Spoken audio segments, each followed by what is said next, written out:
esta oportunidad pues me pidieron hablar un poco de la importancia y los cuidados en la aplicación de fertilizantes industriales o químicos, orgánicos y enmiendas. Y como la verdad que hay mucha tela que cortar aquí, yo creo que todos sabemos que son temas complejos, amplios, especialmente porque son casi 18 los elementos esenciales para la producción y la calidad, pero vamos a tratar de tocar los más importantes o por lo menos los con los que más expuestos estamos en el campo. Entonces voy a hablar un poquito de los requerimientos del cultivo, de los cultivos, filosofías de recomendación, manejo y cuidado del suelo, manejo y cuidado de los fertilizantes.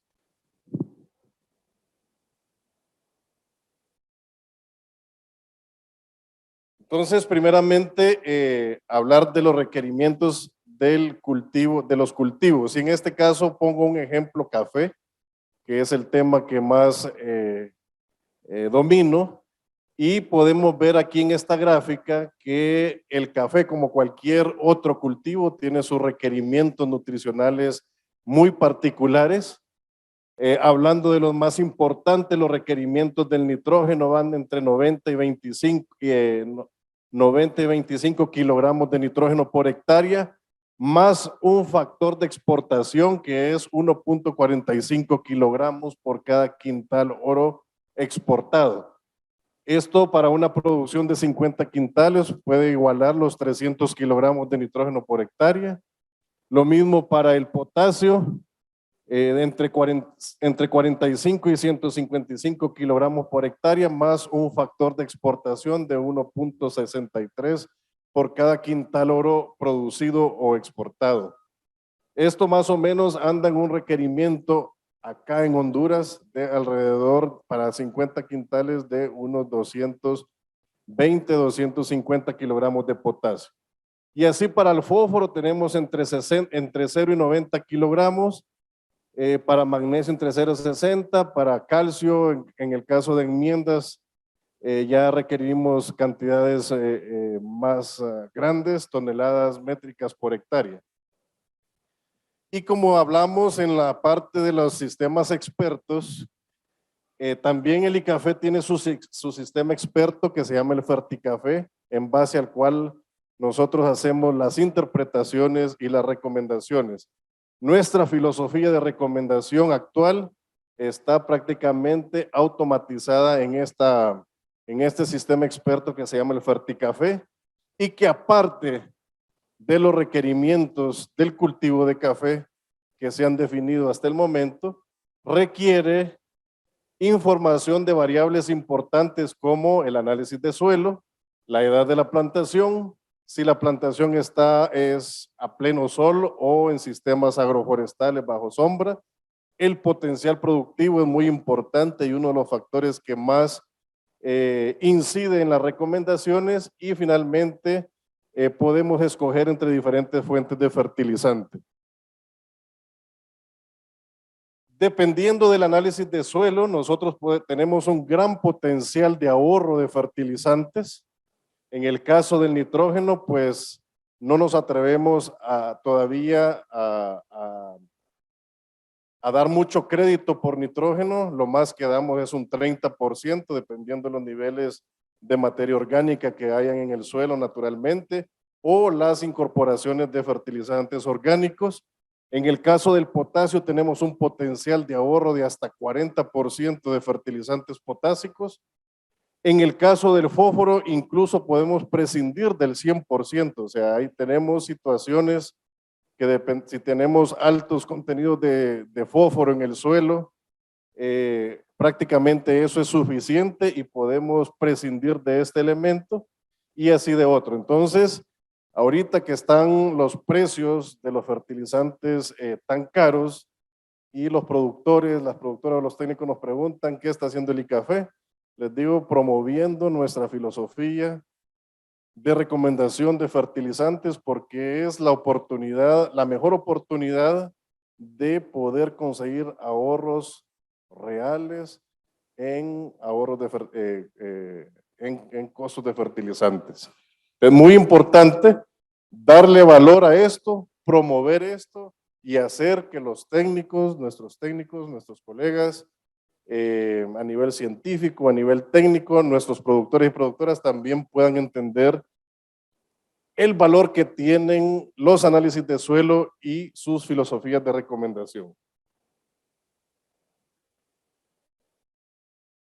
Y la importancia es definitivamente, todo esto lo hacemos porque evidentemente los cultivos sabemos, y lo hemos hablado en las presentaciones anteriores, se ha demostrado que tienen una respuesta positiva a la aplicación de los fertilizantes. Si no supiéramos que vamos a tener un beneficio, que vamos a tener una respuesta positiva a la aplicación de fertilizantes industriales, fertilizantes orgánicos o enmiendas, definitivamente no estuviéramos hablando de este tema. ¿Y qué es una curva de respuesta? Esa importancia la vemos en lo que, con metodologías, por ejemplo, evaluación de curvas de respuesta. Entonces, ya lo hemos hablado, la aplicación creciente de un determinado nutriente, ya sea nitrógeno, fósforo, potasio, y su efecto en el incremento en la productividad. Y aquí podemos tener muchos tipos de curvas de respuesta. Y ese realmente es un reto para nuestro país, ya que nosotros tenemos muy poca investigación y desarrollo en este tema.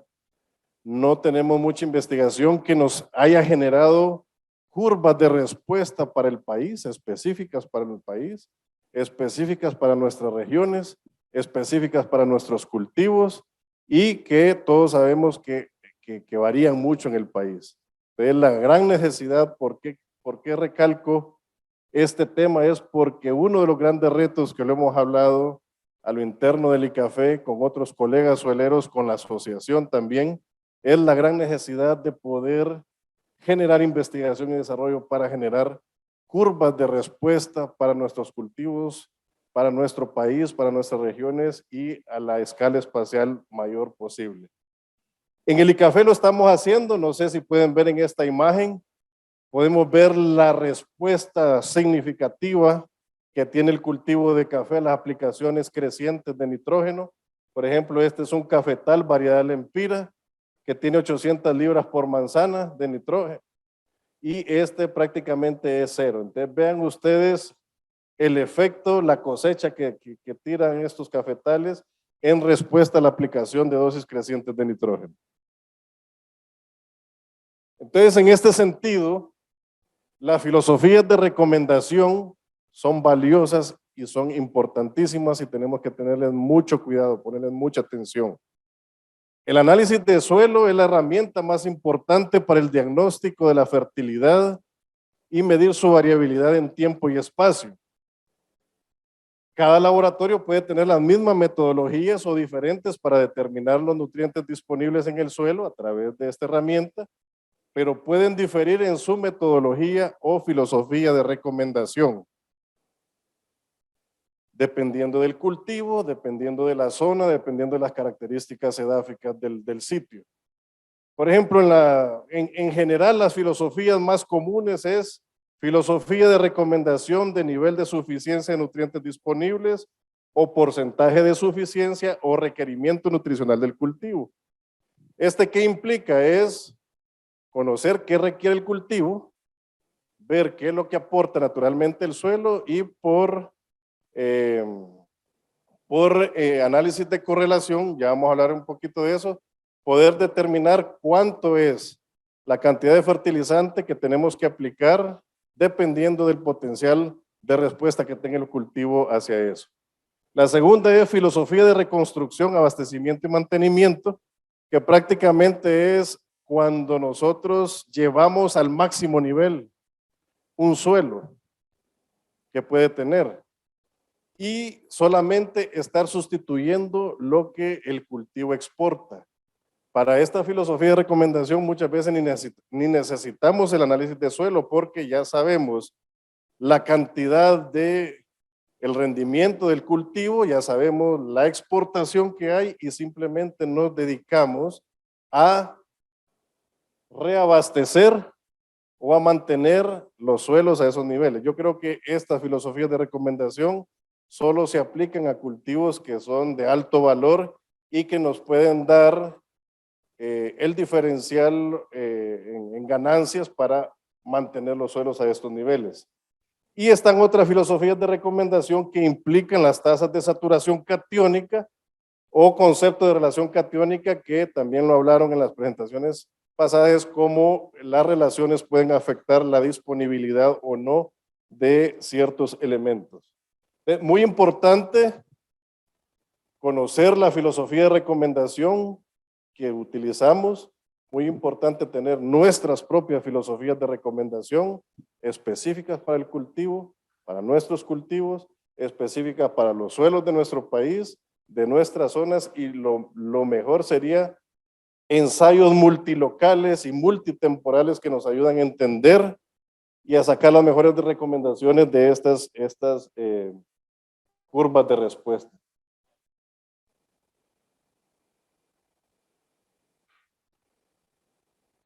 El análisis de suelo, por ejemplo, nos da qué es lo que tiene disponible el suelo de determinado nutriente. En el caso del ICAFE, nosotros escurrimos un análisis estadístico básico de más de 50,000 análisis de suelo que se han hecho en los últimos 10 años en las zonas cafetaleras del país. Y podemos ver aquí la variabilidad en cuanto a materia orgánica. Los porcentajes azules son bajos, los anaranjados son medios o adecuados, y solo un porcentaje de 7% es alto en materia orgánica. Ven, en el caso del fósforo, la gran mayoría de los suelos es bajo en fósforo. Un porcentaje pequeño adecuado y un porcentaje más pequeño alto. Y en el caso de potasio vemos que casi el 50% está bajo en potasio, un 25% más o menos en nivel medio y un 25% en nivel alto. Y aquí lo podemos ver también cómo están los niveles por departamento. Entonces tenemos una alta variabilidad a nivel nacional. Pero me gustó esta, aquí quiero hacer hincapié en la importancia de también poder aplicar correctamente la información que nos genera un análisis de suelo. Y me gustó esta diapositiva en una presentación del IPNE que decía: mucha atención, los resultados de los análisis de suelo indican el potencial relativo de respuesta de un cultivo a la aplicación de un nutriente.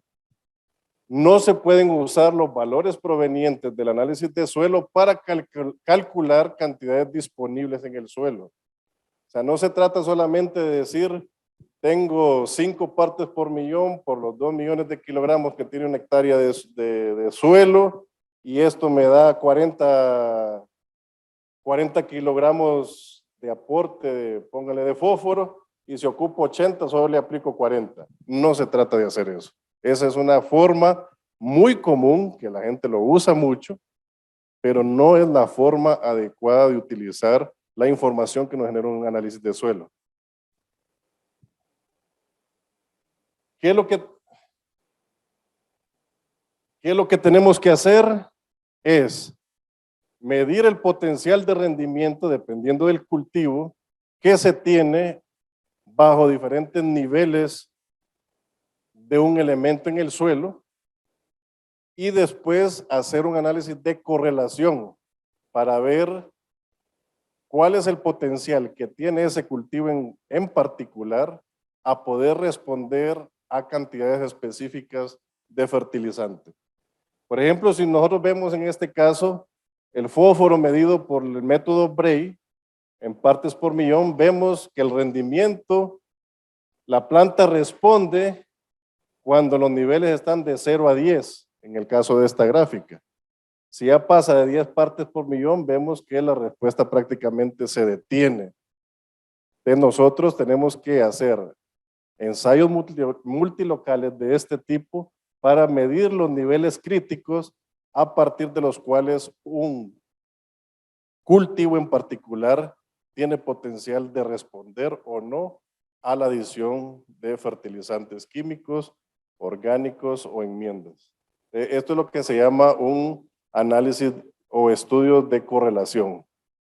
Entonces, no es una simple regla de 3, que si tengo esto y ocupo tanto, solo le sumo. No, no se trata de eso.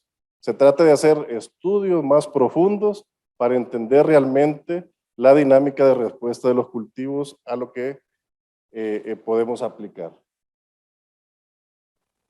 También tenemos que tener mucho cuidado en entender esto lo mencionaba la doctora Gaugel, la variabilidad de los factores controladores de la productividad. Y el suelo es uno de esos. Y la agricultura se torna compleja realmente porque tenemos lo que se llama una variabilidad espacial, como los factores limitantes, como los nutrientes del suelo pueden ser diferentes de parcela a parcela, varían en espacio y a diferentes escalas. También tenemos una variabilidad temporal, que esos factores cambian año tras año, unos más que otros. Unos tardan 10 años, otros 5, otros 2, otros 1 y otros pueden cambiar de la mañana a la tarde. Y peor aún porque esos factores que limitan la productividad interactúan. Aquí hay que tener mucho cuidado en entender la variabilidad. Y aquí podemos utilizar un montón de herramientas para medir la variabilidad de suelos. Por ejemplo, una de ellas son las técnicas de la aplicación de geoestadística, muestreos un poquito más sistematizados en cuadrículas que nos pueden dar a través del uso de técnicas de interpolación mapas como este. Pero vean qué pasa, miren este ejemplo en el caso de muestreo de fósforo. En este campo muestreamos una muestra por cada acre, por cuadrículas de un acre. Y utilizando técnicas de interpolación, se generó este mapa que representa los niveles de fósforo en ese campo. Si utilizamos una menor escala espacial, o sea, si solo sacamos una muestra cada 2 acres, vean cómo en la generación de ese mapa, utilizando las mismas técnicas de interpolación, ¿qué creen? ¿Cambia o se mantiene? Vean el mapa y son las mismas muestras, simplemente sacamos la información, aquí sacamos los análisis cada 1 acre, cada 2 acres, cada 4 acres y análisis dirigido. Entonces, vean cómo varían los 3 mapas. Los 3 son correctos, son reales. Solo es la intensidad de muestreo que tenemos. Entonces, ¿cuál es correcto? En base a cuál tomamos nuestra mejor decisión de cómo fertilizar ese campo. Entonces, cualquiera diría, bueno, yo prefiero esto, pero ¿qué implica eso? Mayor inversión. Estos son más baratos, podemos encontrar zonas en común, zonas bajas por aquí, zonas altas por acá, pero ya la precisión y la facilidad de toma de decisiones pues ya se ve restringida. Y aún dirigido, pero también requiere información adicional, imágenes satelitales, mapas de suelo, ya necesito yo más información y aquí es donde realmente le damos el valor de la información. Tiene la misma cantidad de muestras de pero ya dirigidas. Entonces ya nos genera un mapa bastante parecido al altamente muestreado. Es muy importante esta parte de entender y poder medir e interpretar la variabilidad espacial de estos factores. Y también tenemos otros factores que son importantes, cuidados que tenemos que tener con los fertilizantes, con cuando fertilizamos, unas relacionadas con suelo y otras relacionadas precisamente con los fertilizantes. Vamos a hablar de las más importantes. Todos sabemos la importancia de conocer y manejar el pH del suelo. ¿Por qué? Afecta directamente el nivel de disponibilidad de nutrientes, principalmente los macros, y dentro de esos el fósforo. Sabemos que en pHs ácidos el fósforo puede ser altamente fijado por compuestos de aluminio, de hierro y de manganeso. Y en caso de pHs altos o condiciones alcalinas, puede ser fijado por el calcio o por carbonatos de calcio. y la mayor disponibilidad del nutriente fósforo está cercana a los pHs neutros. Entonces, muy importante, y así puede pasar, así pasa también para el nitrógeno, también pasa para el potasio y los demás nutrientes. Cada uno tiene su pH óptimo de mayor disponibilidad y también sus pHs no tan buenos que favorecen la no disponibilidad de los nutrientes. El pH también afecta la biología del suelo. Los microorganismos no crecen en todos los pHs. pHs ácidos favorecen el crecimiento de hongos versus condiciones más alcalinas favorecen más las bacterias y que, como todos saben, son muy importantes en los procesos de descomposición de materia orgánica, mineralización de las formas orgánicas de los nutrientes y también controlan muchos otros procesos de liberación, tanto como de inmovilización o fijación de nutrientes. La eficiencia de los fertilizantes también están asociados a los pHs y también el crecimiento de las raíces, su capacidad exploratoria puede ser fuertemente limitada dependiendo del cultivo, dependiendo del pH. Sabemos que en pHs ácidos en presencia de aluminio podemos tener un crecimiento menor o incluso daño a los sistemas radiculares, por lo tanto limitando o afectando negativamente su capacidad de absorción o su capacidad exploratoria. Entonces, por eso el entender, el tener el cuidado de manejar adecuadamente los pH de nuestros suelos es de suma importancia para muchos procesos relacionados con la fertilidad del suelo. Uno segundo es el contenido de materia orgánica del suelo. Sabemos que es la fuente natural de los nutrientes, muy importante para proveer el nitrógeno. Mucho nitrógeno viene de la materia orgánica y también elementos, por ejemplo, los organofosfatos, que incluso estos organofosfatos ha sido demostrado que aún en su estado orgánico pueden ser absorbidos por algunos cultivos y se vuelve un aporte relativamente importante. También la importancia de los contenidos de materia orgánica en la capacidad de retención de agua, en la biología del suelo, que como les decía, controlan muchos procesos de liberación como de inmovilización de nutrientes, favorece la disponibilidad de nutrientes, por ejemplo, el fósforo, y la mineralización de nitrógeno principalmente. Y aquí se vuelve muy importante lo que hablábamos, la relación carbono-nitrógeno. Nunca he visto yo un análisis de suelo que nos den esta medida. Yo creo que sí es algo que tenemos que trabajar como sueleros. No sé qué tan fácil es, o qué tan complicado, o qué tan caro puede ser. Pero sí todos entendemos o deberíamos de entender la importancia de la relación carbono-nitrógeno en los procesos de descomposición de la materia orgánica, en los procesos de compostaje, en los procesos de mineralización de las formas orgánicas a las formas inorgánicas de los nutrientes. Esto porque está a cargo de la biota del suelo o de los microorganismos del suelo, para quienes el carbono es la principal fuente de energía para trabajar y el nitrógeno es parte fundamental de sus estructuras proteicas para poder multiplicarse y reproducirse. Humedad de suelo, bueno, y temperatura de suelo afecta la disponibilidad de los nutrientes, la biología del suelo, la mineralización de las formas orgánicas de los nutrientes, procesos de fijación y liberación. Por ejemplo, un suelo húmedo que está arriba de 60% de su capacidad de campo, puede afectar las cantidades de nitrógeno, puede favorecer, si está arriba de 60%, favorece los procesos de denitrificación. Hay competencia por el oxígeno y eso hace que todo el nitrógeno, nitritos, nitratos, se pierdan en formas gaseosas por la competencia de oxígeno en esas condiciones anaeróbicas.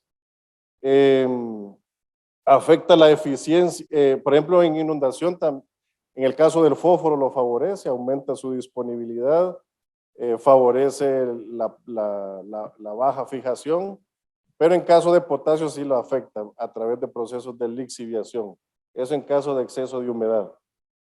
La eficiencia de los fertilizantes, especialmente los nitrogenados, sabemos que todos los fertilizantes necesitan agua con cantidades adecuadas para ser eficiente. Las pérdidas, como en el caso de potasio.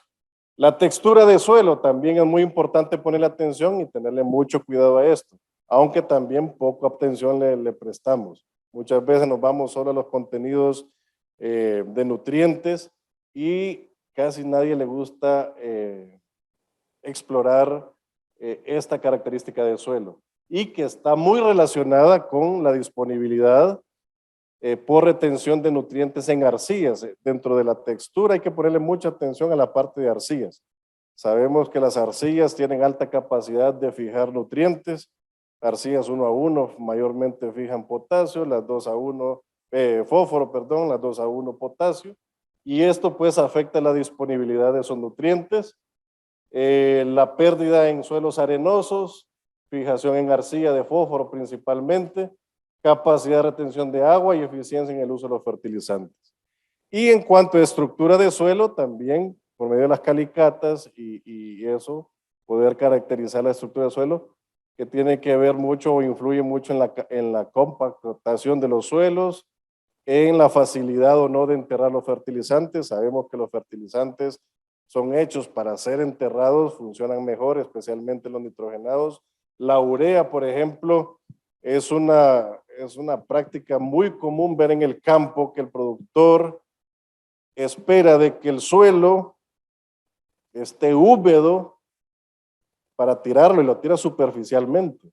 Si tenemos condiciones de alta temperatura, tenemos calor, el suelo está húmedo y lo tiramos superficialmente, gran cantidad de esa urea se va a ir.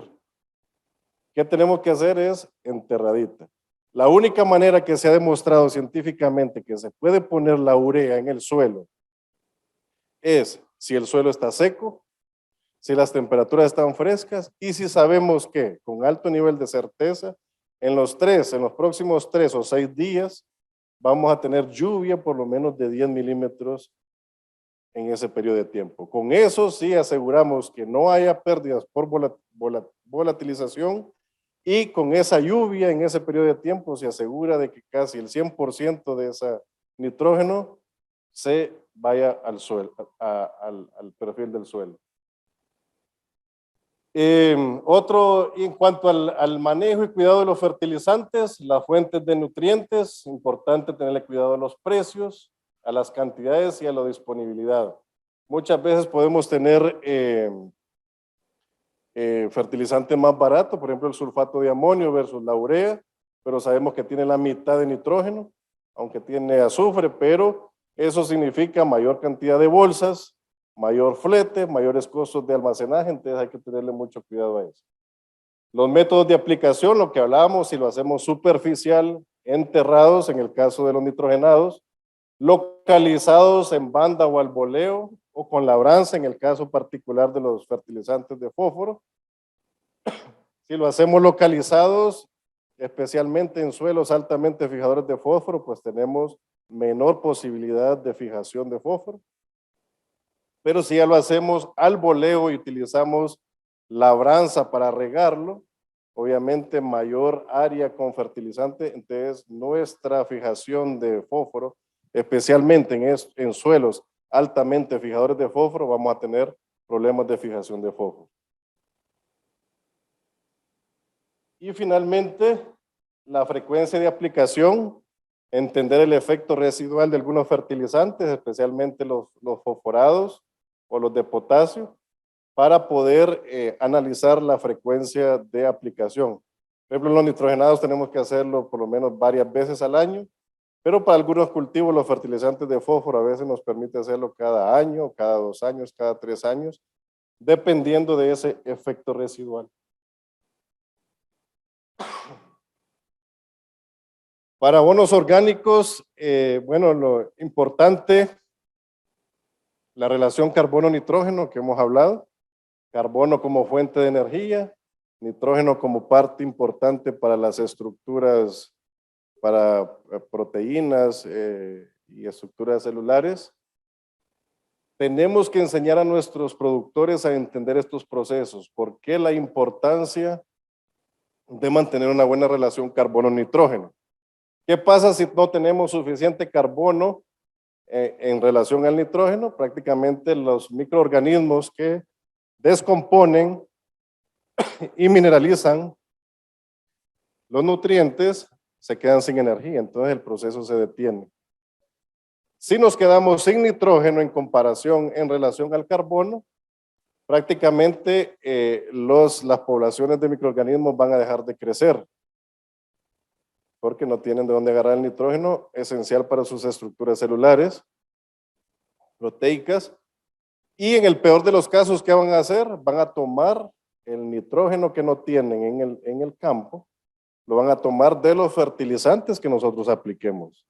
Entonces, prácticamente la microbiota del suelo se vuelve una competencia para el cultivo, porque va a empezar a competir por el nitrógeno. Y saben, y como dicen, ¿quién ganará? Va a ganar la microbiota. Entonces se vuelve una competencia y si nosotros tenemos el problema, tenemos que compensar esa cantidad en los fertilizantes. Entonces tenemos que recalcar, tenemos que hacer énfasis en la importancia de esta característica. ¿Cómo nosotros podemos enseñar a los productores a hacer un buen compostaje o a favorecer procesos de composteo eficientes?